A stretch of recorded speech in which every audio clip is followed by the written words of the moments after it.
Satyabama Institute of Science and Technology, Chennai and Sriperumbudur.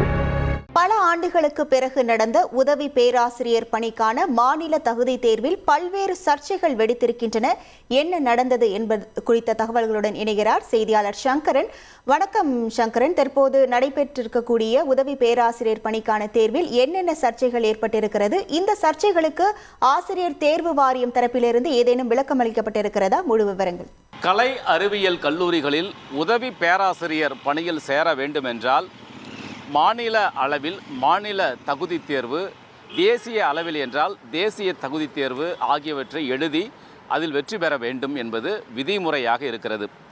தமிழகத்தில் மாநில அளவிலான தகுதி தேர்வு என்பது பல ஆண்டுகளுக்கு பிறகு இந்த மாதம் கடந்த 6ஆம் தேதி முதல் 9ஆம் தேதி வரை தமிழகம் முழுவதும் நடைபெற்றது. ஆசிரியர் தேர்வு வாரியம் நடத்திய இந்த தேர்வில் 90,000க்கும் அதிகமான பட்டதாரிகள் பங்கு பெற்றனர். தேர்வுக்கு பிறகு விடைத்தாள் அந்த விடைகளை இணையதளம் வழியாக ஆசிரியர் தேர்வு வாரியம் வெளியிட்டு விடைகள் தொடர்பாக ஆட்சேபனை தெரிவிக்கக்கூடிய தேர்வர்கள் தெரிவிக்கலாம் என்றும் வேண்டுகோள் விடுத்திருக்கிறது. ஆனால் தேர்வர்களுடைய அந்த விடைத்தாள் நகலை இணையதளத்தில் வெளியிடவில்லை. தேர்வர்களுடைய விடைத்தாள் நகல்களை இணையத்தில் வெளியிட்டால் மட்டுமே தாங்கள் எழுதிய விடைகளுக்கும் தேர்வு வாரியம் வெளியிட்ட விடைகளும் சரியாக இருக்கிறதா, முரண்பாடுகள் இருக்கிறதா என்பதையெல்லாம் பார்த்து மேல்முறையீடு செய்வதற்கு ஒரு வாய்ப்பாக இருக்கும். நாடு முழுவதிலும் இந்த விடைத்தாள் நகல் என்பது இணையதளத்தில் வெளியிடுவது ஒரு அதிகாரப்பூர்வமாக தொடர்ந்து ஒரு நடைமுறையாகவே இருக்கிறது. ஆனால் ஆசிரியர் தேர்வு வாரியம் விடைத்தாள் நகலை இணையத்தில் வெளியிடாமல் ஆட்சேபனைகளை தெரிவிக்க வேண்டும் என்று வேண்டுகோள் விடுத்திருப்பது தேர்வர்கள் மத்தியில் அதிர்ச்சியை ஏற்படுத்தியிருக்கிறது. மேலும் கிட்டத்தட்ட ஒரு 50 கேள்விகள் குளறுபடிகளாக, தவறான கேள்விகளாக இருப்பதாகவும் தேர்வர்கள் குற்றச்சாட்டுகளை முன்வைக்கிறார்கள்.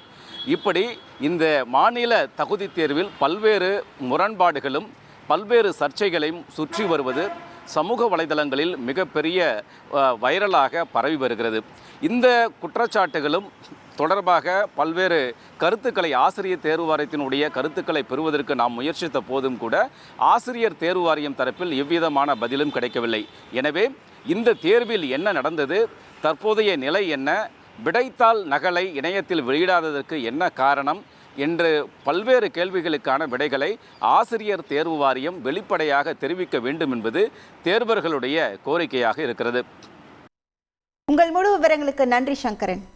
TNPSCயின் 2024-2025 ஆண்டிற்கான குரூப் 1 முதன்மை தேர்வில் சைதை துரைசாமியின் மனிதநேயம் அறக்கட்டளை மூலம் பயிற்சி பெற்று 17 பேர் தேர்ச்சி பெற்றுள்ளனர்.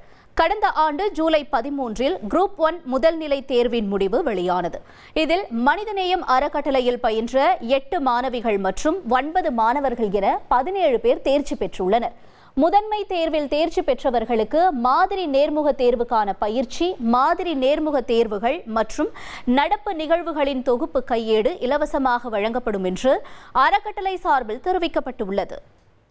Satyabama Institute of Science and Technology, Chennai and Sriperumbudur.